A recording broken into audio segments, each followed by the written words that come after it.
Κάποιοι άνθρωποι μεγαλώνουν με αδιάφορους γονείς και αυτό δυστυχώς συνεχίζεται και στην ενήλικη ζωή τους. Είναι κάτι ιδιαίτερα δύσκολο για ένα μικρό παιδί 2, 3 ή 4 χρονών. Ο ψυχισμός τότε για να αντέξει χωρίζει το γονιό στα δύο. Κρατάει στη συνείδηση τα καλά του στοιχεία και θάβει στο ασυνείδητο όλα τα αρνητικά του κομμάτια. Το παράδοξο είναι ότι αυτοί οι άνθρωποι είναι πολύ κοντά στους γονείς τους. Μπορεί να μιλάνε καθημερινά μαζί τους στο τηλέφωνο. Συνεχίζουν να ελπίζουν πως αυτή τη φορά ίσως πάρουν κάτι. Ουσιαστικά κυριαρχεί το διχοτομημένο κομμάτι που βλέπει το γονιό μόνο ως καλό.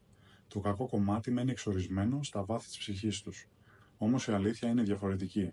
Η αυτοπεποίθηση και η εμπιστοσύνη στον εαυτό μας χτίζεται και μεταδίδεται από τους γονείς βήμα-βήμα. Είναι το στήθος που έρχεται μέσα στη νύχτα όταν είσαι μωρό και κλαις. Είναι το βλέμμα που σε θαυμάζει όταν κάνεις τα πρώτα σου βήματα.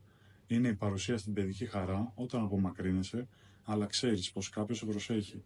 Είναι τα χρήματα που σου δίνει για την πενταήμερη και η ευχή να περάσεις καλά. Αυτές οι μικρές στιγμές χτίζουν το οικοδόμημα της αυτοπεποίθησης. Και όταν δεν έχουν υπάρξει, είναι λυπηρό, αλλά δεν σημαίνει ότι δεν μπορεί να φτιαχτεί μετά. Καλείσαι όμως να το φτιάξεις μόνος σου, χωρίς εκείνοι να σε στηρίζουν.